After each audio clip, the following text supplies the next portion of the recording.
in terms of the solution answer, to have it for your reference. And also take a moment and share with us if it's okay to share. If it's okay to share with us what was your question and what was revealed to you as well as your experience in this power manifestation, the power of third eye solutions.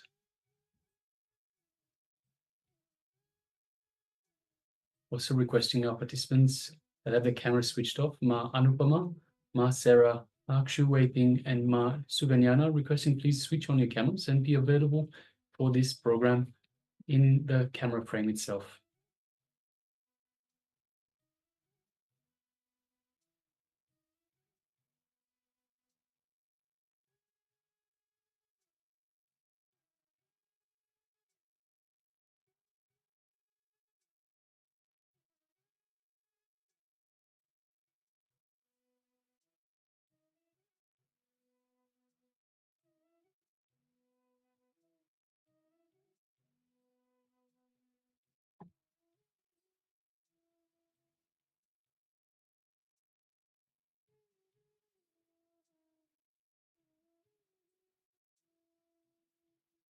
Yes, so just take a moment and share with us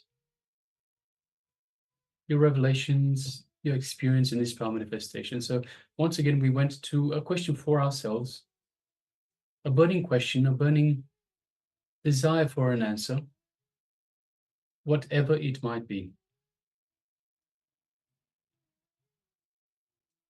Even if you didn't get an answer, you can let us know that as well.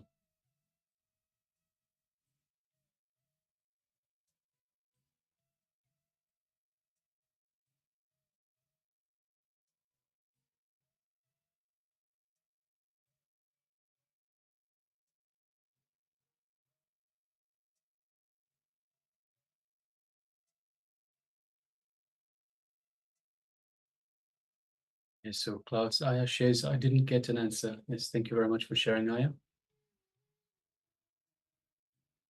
So can you let us know, Aya, in terms of, so Klaus Aya, in terms of the process itself, how did you experience it? Like, what is your experience in this? How are you perceiving, how are you looking for the answer? Are you searching? And also have a look inside. Are there any beliefs that are stopping you from manifesting this? So just have a quick look inside and let us know how you're manifesting this power, how you are experiencing this power, and also a quick look at any cognitions that you might have that could possibly be stopping this power from manifesting. So just take a couple of minutes, please, Zion. So we are here. So this is for everyone. We are here to serve you. So if you're having some issues in any particular way, let us know, and we'll try to see to give you solutions to help you along. So we're not able to give you solutions unless you tell us what the issues are.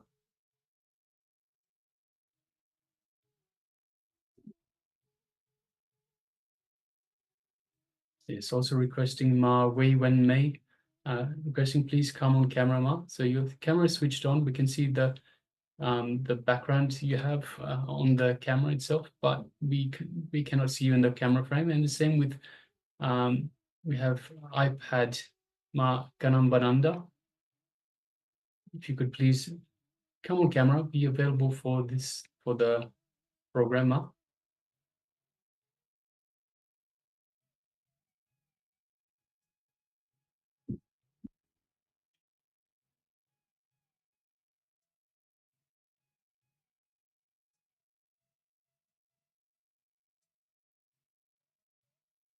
And also remember that power manifestation happens when you create the space for the unclutching, when you create the space for completion, the responsibility, when you take the responsibility to enrich and cast, because actually everything is in oneness. So when you enrich others, most times we are not able to look into our limitations, beliefs that we carry, the bondage that we have. When we cause others' reality, we cause our own reality, because there's no other. Everyone is the extension of others. Everyone is the extension of us. So when you start taking the responsibility to enrich and cause, you will be able to manifest more and more powers.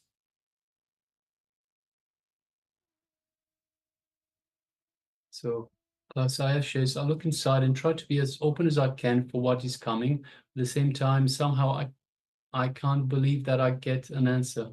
Can't imagine how that works. Okay, so I see how you've got this this belief that can't believe that you will get an answer. So that is a contradicting belief. So that is something that will stop the power from manifesting. So it's in a similar way. For example, when let's say you're trying to manifest money, you're trying to manifest wealth. You're saying I want money, but I don't believe I can hold on to it. So then Cosmos says, well, you don't believe that you can hold on to it, so what's the point of giving you money? So it's in the same way. You're trying to manifest a power, but you don't believe that you can get the answer. So you need to remove this belief. You need to unclutch from this belief. So you're saying you have an open mind, but you're open to what is coming. But again, this belief is stopping you. So look at it like a filter. So let's say there's light coming from above. You've got the sunlight that's coming from above, but you have a filter that is in the way. So you're not going to get the entire sunlight that comes through. Depending on how thick this filter is, it can block the sunlight altogether. So it's in a similar way. So we have this connection to Paramashiva, to the superconscious, the cosmic superconsciousness. But because we don't believe in this connection and we don't believe that we can get this information, the information does not come through. So it's in a way, what you think is what you get. So there's a beautiful saying that if you think you can do it, you are right. If you think you can't do it, you are right. So whatever you think is what your reality will be. The problem is I don't know how to drop that and all other beliefs that are limiting me. Simply unclutch from, see, these beliefs that you have will be generating thoughts. Simply unclutch from these thoughts. Whatever thoughts come up, whatever thoughts that this belief throws up, just unclutch from those thoughts. Say, yes, that's fine. But also have a look at why you have these beliefs. So you can look back into your life and see where this belief started being ingrained in your system. So have a look, why does this belief, how did this belief get there? So have a look for any incident that might have started this belief in you. Started this belief that you won't get an answer. Why do you think you won't get an answer? Is it a self-hate, self-denial, doubt? So self-doubt, self-hate, self-denial. Have a look. Is there something to do with that? So it sounds like it's something to do with that. So you want to get an answer, but you don't believe that you will get an answer. So we went through, on the first day, we went through completion with the self-doubt, self-hate, self-denial. Have a look back at on YouTube and go through that process again and remove this SDHD, self-doubt, self-hate, self-denial. Remove it, and you will have a much cleaner cognition about this power manifestation itself.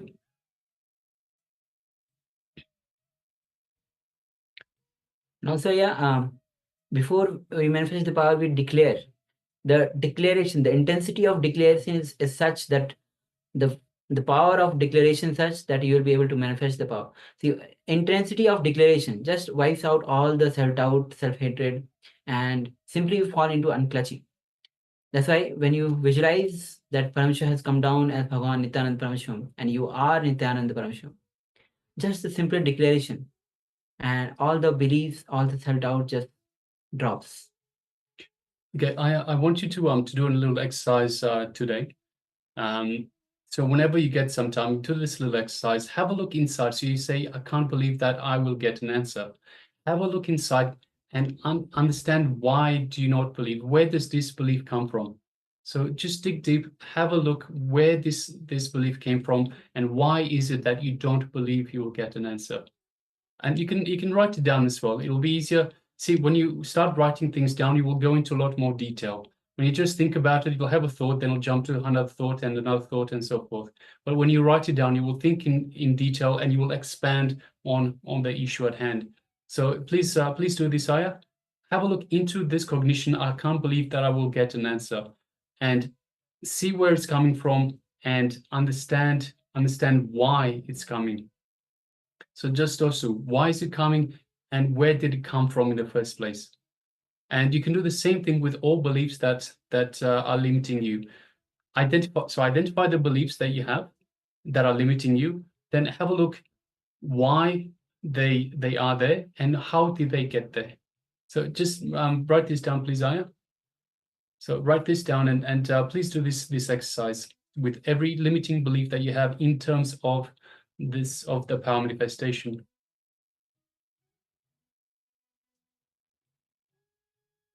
All right, you can continue to write down here. Meanwhile, we'll be moving on to the next session, which is going to be on drive into enlightenment. Yes.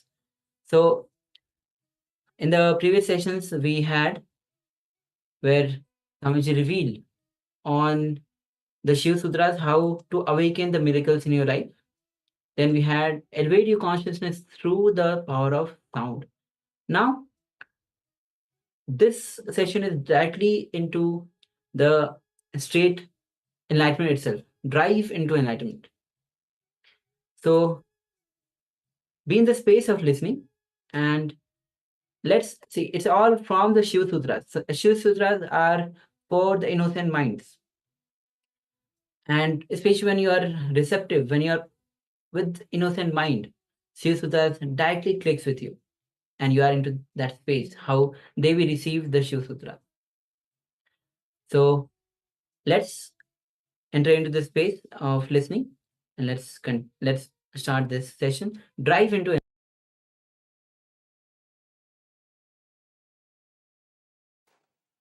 Today's subject is disengage from the I. It's one of the Shiva Sutra discourses. I'm commenting on the Shiva Sutras every day on one sutra. Let me give introduction about this book, just few words, and we'll enter into the book. We'll enter into the Shiva Sutras. It is a 5,000 years old book. It is the essence of inner science technology, the essence of the science of enlightenment. It is the essence of 5,000 years of research and development by more than 1 million inner scientists and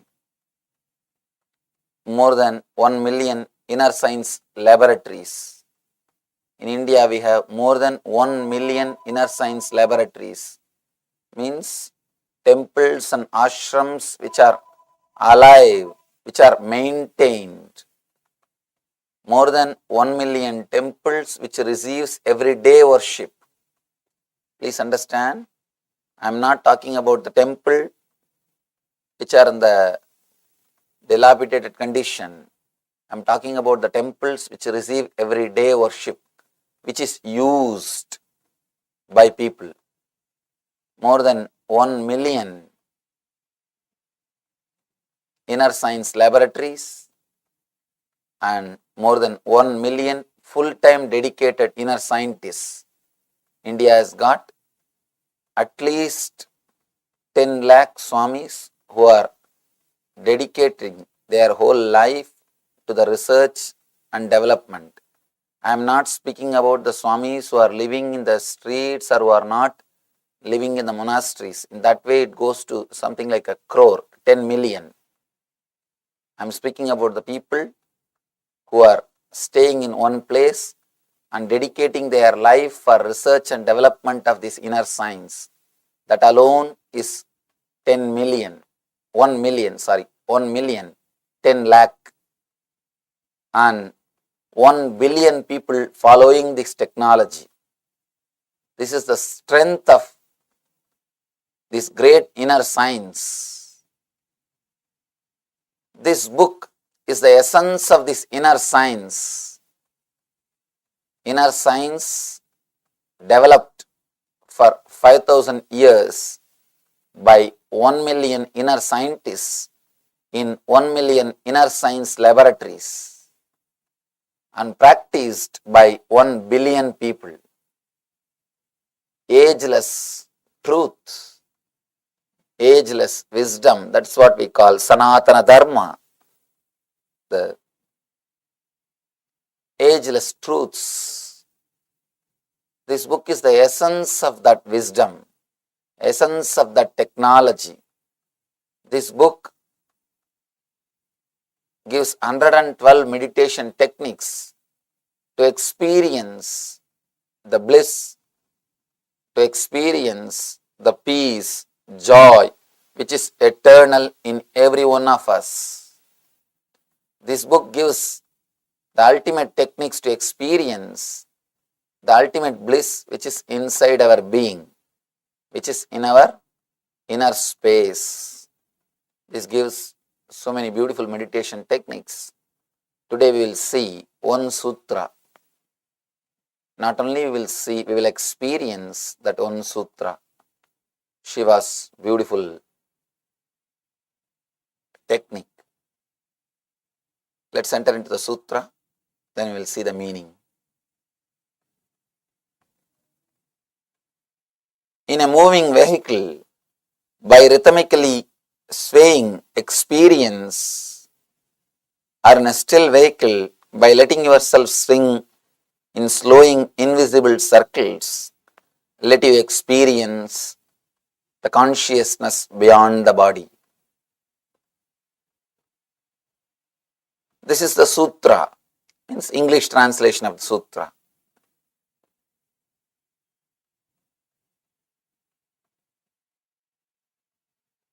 Before entering into the sutra, few things. You are not just your body as you always think or as you always believe. You are something much more than your body. Somehow, because you identified yourself, or you start believing that you identified yourself with the matter, means just a dead matter, which you call as your body, you start thinking you are body. You start thinking you are just this body.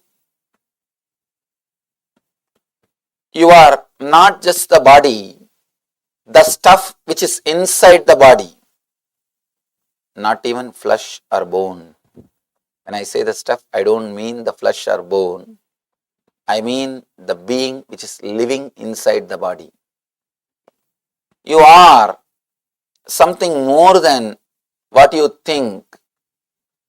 Here, Shiva gives you the technique how to disengage from the I. All our suffering, all our pain, all our depression, everything is from that single root, what you think as I. All your ideas about pleasure, everything is just from that single root which you think as I. Here, Shiva teaches us how to disengage from that I.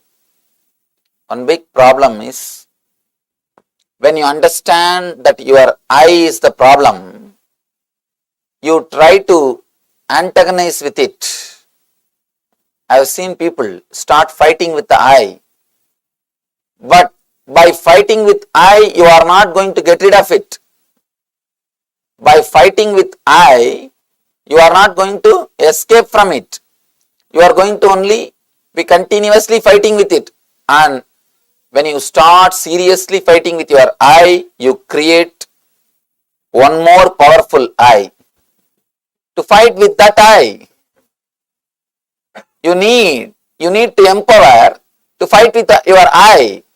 So you need to empower some thought to fight with the I. By and by, the thought which you empower will become one more bigger I to create lot more problems for you.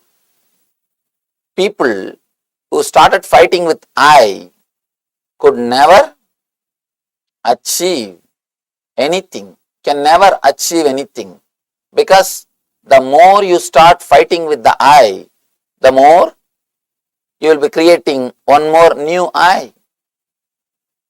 Whether you suppress or fight with the existing I, you cannot experience the peace. You cannot experience the truth. All you need to do really is disengage from that I. Disengage yourself. Disconnect yourself. Shiva is teaching us not to suppress or to fight. He is asking us to disengage ourselves from the I. This amazing technique, a very simple but powerful technique. Shiva is so practical. Sometimes I am shocked. How could this book be written 5,000 years ago? We have a solid record of this book existing at least for last 5,000 years. Of course, we don't know the age of this book. At least 5,000 years old. That's all we know. The story, how this book was discovered, is one great devotee of Shiva had the darshan of Shiva, and Shiva guided that devotee to go to a cave in a hill and open that cave. On that cave, the whole sutras are written on the stone. Just copy it and bring it and give it to the whole world. So he goes, opens the cave, still the cave is there, still the sutras are there on the rock, on the stone. He brings the sutras and gives it to the world. This story happened at least 5,000 years ago. We have a solid proof that this book existed at least 5,000 years ago. I was shocked how 5,000 years ago somebody can think so practically, so clearly about all the modern day men problems. Because all our problems, fantasies, phobias, fears, depression, every inch is answered in this book. For every step he gives solution. That's why I say this book is not just a book. It is the essence of 5,000 years of research and development. The Indian Vedic system is at least 10,000 years old. I can't say it is 10,000 years old, at least 10,000 years. We have a solid record to prove at least 10,000 years. This book is discovered 5,000 years. So, it is a 5,000 years of R&D, research and development, expressed itself in this form of this book. Otherwise, it is impossible to give so many practical techniques. It is very easy to give philosophy. It is very easy to give teachings. It is very easy to say what to do, what should not, what should be done and what should not be done. That's not a big thing. Very easy to tell people, do this, don't do that. Very easy to create a philosophy. To create a philosophy, you don't need anything. A simple 3 things I can tell you. You can become philosopher from tomorrow. All you need is just criticize anything and everything. Whatever you see in front of your eyes, just start criticizing. Do not bother about what you are criticizing. And Second thing, never create a system which people can understand. Third thing, complicate things as much as possible. That's all. Nothing else is necessary. To become a philosopher is very easy. And fourth important footnote, never give any solution. Shiva is not creating philosophy. To create a philosophy is easy. He is not giving a philosophy. He is giving you the techniques, technology, how to. He is not saying what to do, what not to do. He is saying how to do. Straight away he is giving you the technology to experience the inner consciousness, to experience the ultimate consciousness, to experience the Shivatva, means the consciousness of Shiva, experience of Shiva. He is straight away teaching us the techniques, not just words. That is why I say this is one of the ultimate book, amazing book,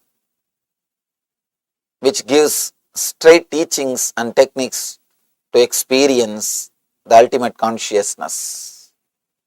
Beautiful sutra, he says, in a moving vehicle, by rhythmically swaying, experience it, or in a still vehicle, by letting yourself swing in slowing invisible circles, let you experience the consciousness beyond body-mind.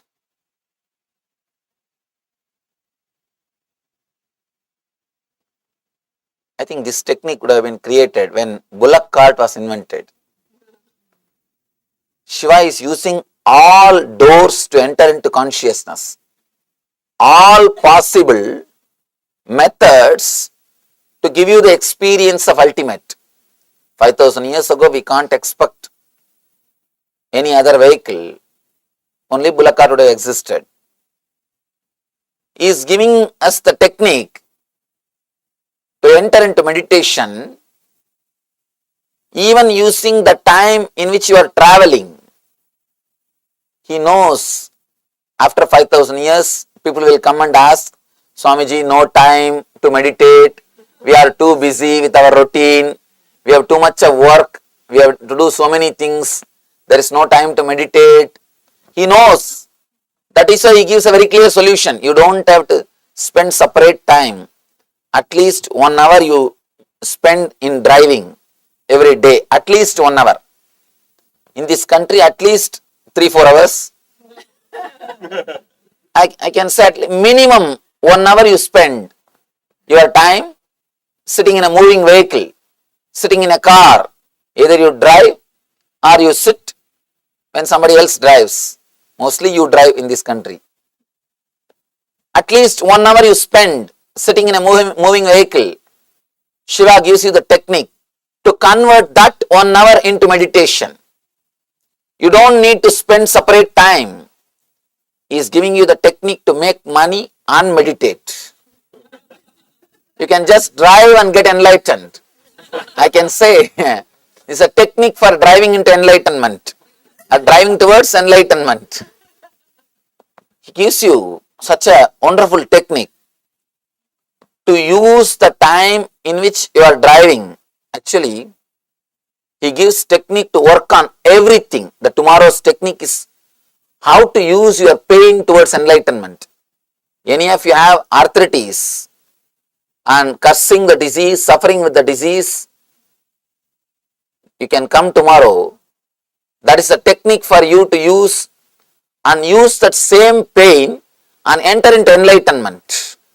Not only the technique heals the pain, it leads you to a next level of consciousness, the higher level of consciousness. Now Shiva is giving you the technique to use the time in which you are traveling, any vehicle, whether car or bus or flight, whenever your body is being carried, whenever your body is moving in some vehicle, you can use this technique to use that time for meditation or to enter into higher consciousness. Shiva has used all possible methods. Practically, in this 112 sutras, he covers all possible situations which can happen in human beings' lives. He has used all situations to enter into the experience of enlightenment. He gives us the technique, knack, how to use that time, how to use that moment to take a quantum jump into the consciousness. Now he is teaching us how to meditate in a moving vehicle. In moving vehicle, how your body is, how your consciousness is, how you can use the time to disengage from yourself, to disengage from the I, ego, and to move to the next level. I can say technique to drive you into enlightenment. When you are driving, you can drive into enlightenment.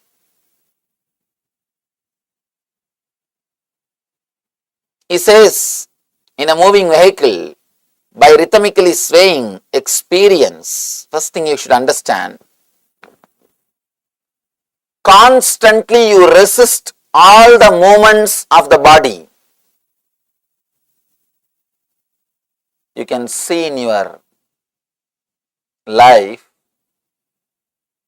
whether you are in car or train or flight, constantly you resist the natural movement. Why do you think you become tired by traveling in train? You are not doing anything, but if you travel for 10 hours, you are tired. The reason is you are constantly resisting the flow. You are not allowing, you are not relaxing, you are constantly holding on. You can see in your life, even when you are driving, if the vehicle is taking this side turn, you always move the body this side to balance. To balance, you don't want to fall, you balance. But you don't understand one important thing. There is no need for you to hold your body 24 hours.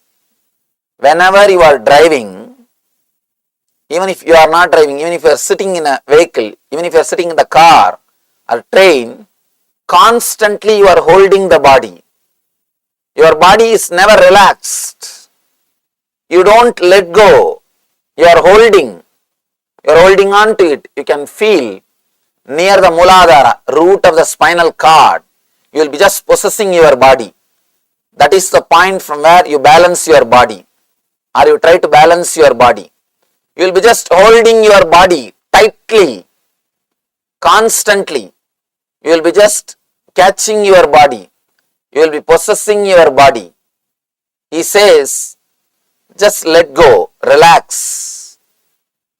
Whenever you are sitting in a vehicle, traveling or flying, whenever your body is being moved, just relax. Purely by relaxing, you won't fall. Especially in the modern day, are so comfortable, you won't fall. But by your very nature, you resist all the movements. See, when you are a child, you can see how the kids whirl. Kids whirl. They always cooperate all the movements of the body. You can see them whirling, spinning around, just jumping, and not in one culture, around the world, in all the culture, kids whirl and jump. Why? That is the moment exists in every one of us. In every one of us, as a natural thing, the movements of body exist. Body is moving. There is a swaying movement in all of us constantly. Kids, they know that movements and they entertain it or they encourage it. They just allow the body to move. They are very happy with it. But you never allow the kids to move their body.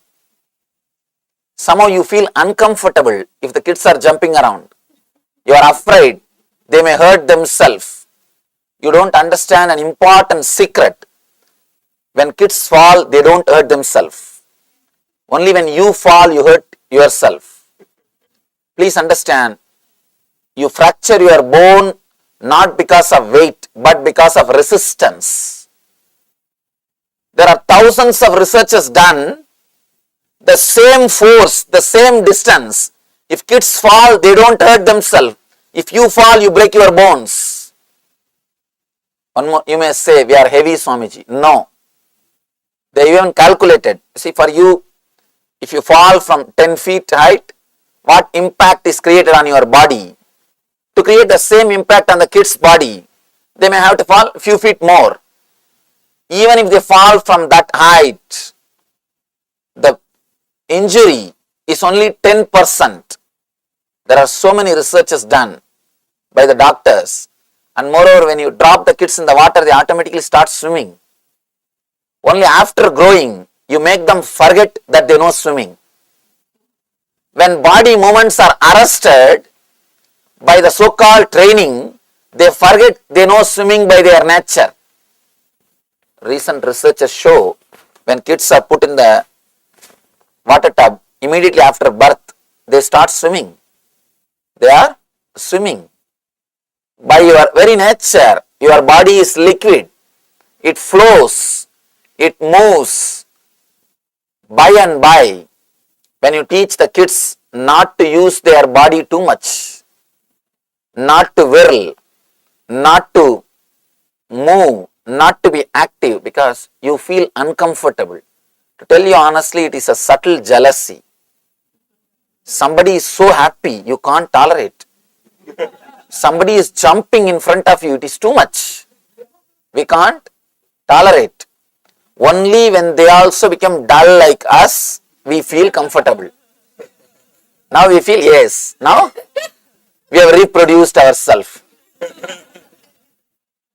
When the kids are encouraging their body movements, they will be so alive, so active, so bubbling, overflowing.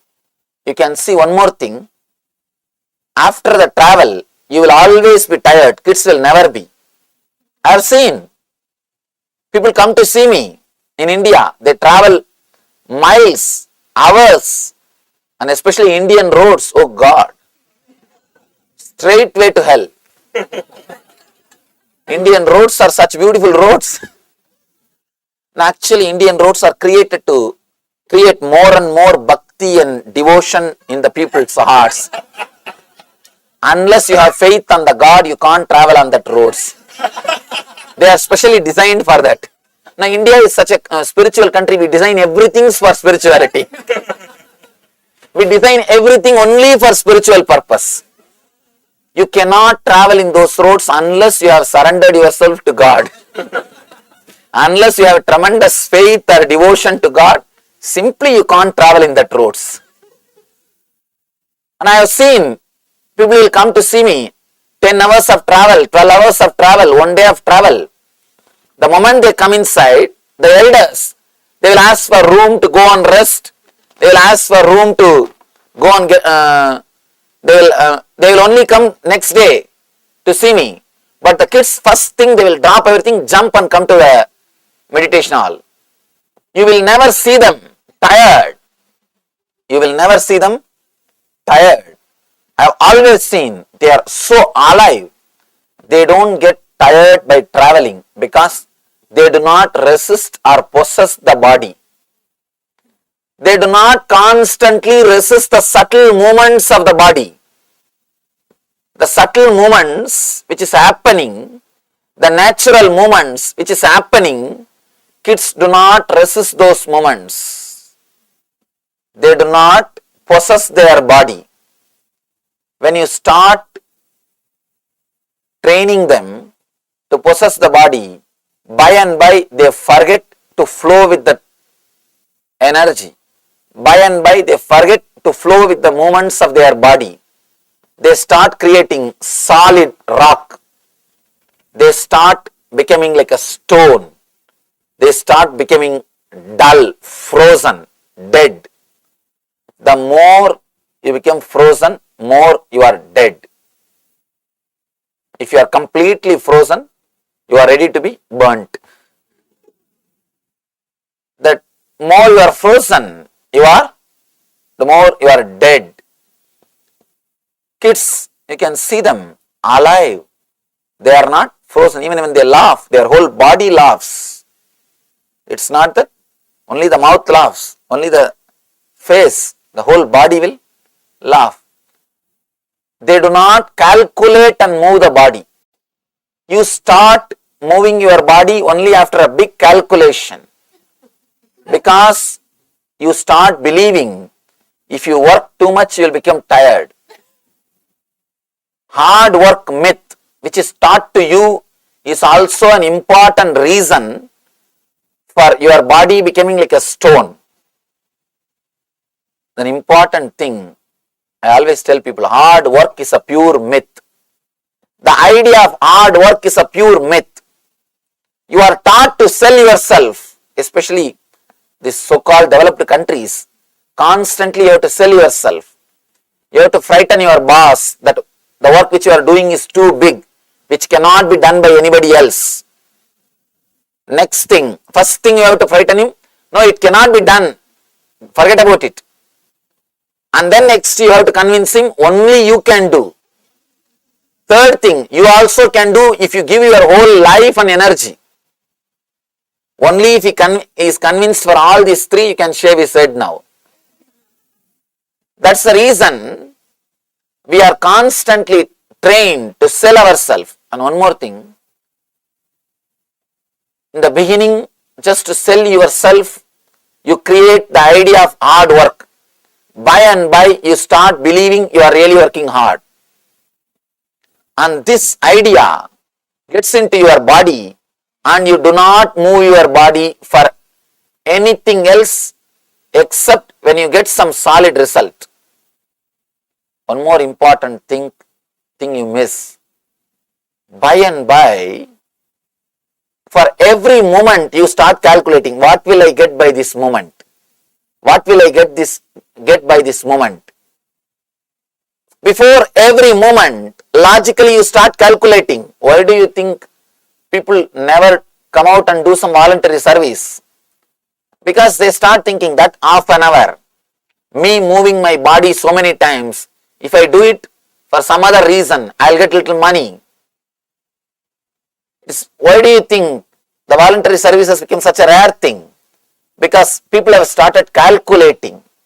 In India, really, to tell you honestly, the country may be poor, but I can say thousands of or millions of people spending their time in social service projects are just going to temple. Every temple, millions of people visit, and the amazing time which they spend in the spiritual tourism, you will be shocked, because they don't have the idea of hard work. They don't work is different. The idea of hard work doesn't exist in their mind. They do not have to sell themselves much. Naturally, when you don't have to sell yourself, you will not logically calculate too much about your body movements. Calculating too much about your body movements, analyzing about your body movements too much logically makes you completely dead. You are frozen. All these things are subtle but important things which makes yourself dull and dead. Please understand, each one of these contributes for making your body dull, making yourself dead. Here Shiva is touching one by one. He says, allowing your body to move rhythmically. Before entering into the technique, we should understand why we are not allowing. Only then we will be able to allow. First thing, why we are not allowing, the insecure feeling.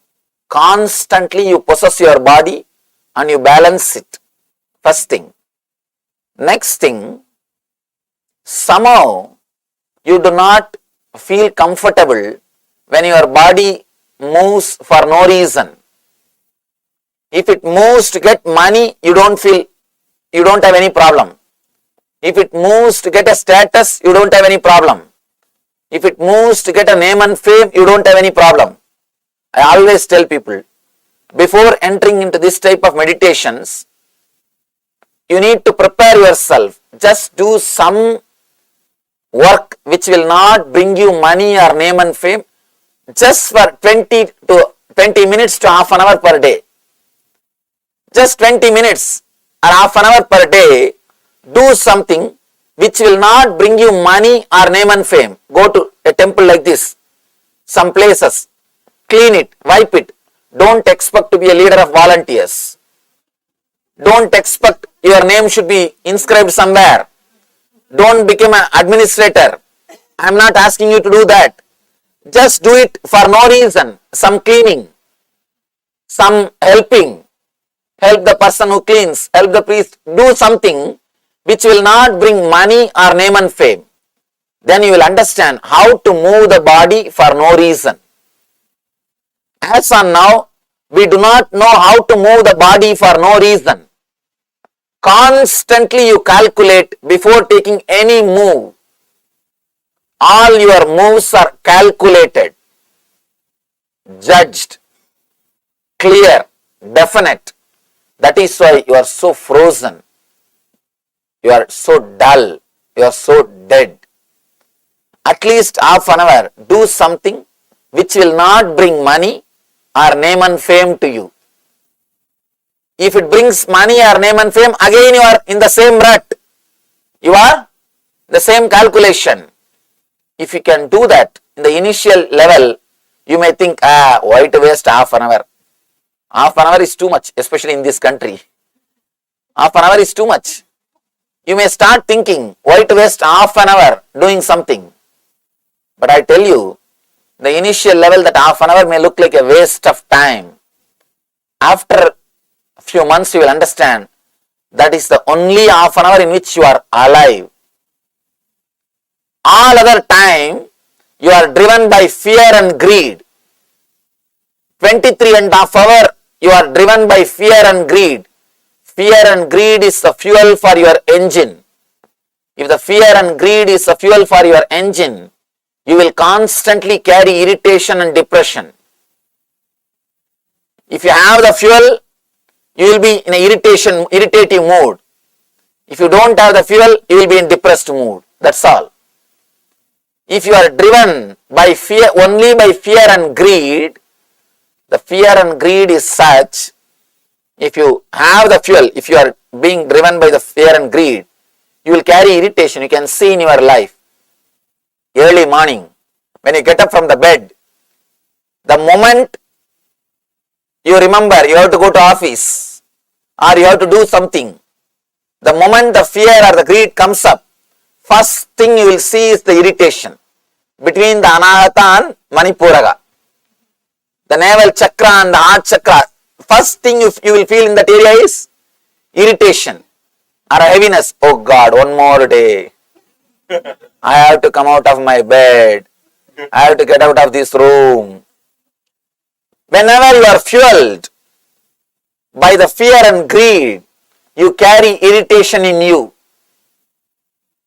And second thing, when you don't have the fuel, at some point, for some reason, knowingly or unknowingly, fortunately, unfortunately, you may not have any fear or greed to move, then you will be in depression. You have nothing to do. You are lonely. You feel now depressed. Nothing to do, what to do? Nothing else is there to be done. When you feel depressed and lonely, you can't afford that. Then you catch some fear or greed. You start running. First thing you need to do, understand how to move your body without fear and greed. These temples, social service organizations, or the spiritual organizations are created to teach people how to move their body without fear and greed. Take at least half an hour per day Do not say, in 1 week I'll do it 3.5 hours, Swamiji, all together. No, that won't work. Every day take at least half an hour. Go to some temple, some public place, clean it, wipe it, do something without bringing your name in the front. Understand? If you bring your name in the front, again you started the drama of fear and greed. That's not going to work. Then again you are frozen. Your body will move only based on the calculation. Now you will start calculating with less time how to have more name, better post, higher influence, more people should know about me. You will start now calculating. No. In South India, there is a beautiful stories of 63 Shiva saints and 12 Vaishnava saints. If you read their stories, actually I was shocked when I read their stories. They have not done big ultimate practices or spiritual disciplines or meditations or anything. Very simple thing, plucking flower and making garland, cleaning the temple, sweeping the temple, washing the vessels for puja. I have not seen a single guy who built the temple became enlightened. Never, not a single king who built the temple became enlightened. No. All these people, the 63 saints or the 12 Vaishnava saints, they are all simple people. Not much big thing. They neither built the temple nor helped to construct. All they did is plucking flowers, making garland, cleaning the temple, simple things. But the beauty is they learnt the knack of how to move the body without fear or greed. It is the knack how to move the body, how your body can be kept alive without the fuel of fear and greed. As on now, you are kept alive just by fear or greed. Either by fear or by greed. That is why your body is completely frozen. You do not feel life flowing in you. You are not living by prana. You are living by bhaya or kama. Kama and the bhaya. Only these two are driving you, not the prana. Prana means the life force. In Sanskrit, the word prana means life force. Please understand, prana does not mean just the breath. The air which you are inhaling or exhaling is not prana. Prana means the life force in Sanskrit. As on now, your body is not driven by life force. It is driven by kama or bhaya, desire or greed, desire or fear, greed or fear. Only these two drives. That is why your movements are measured. You are frozen. You are constantly possessing and your movements are measured.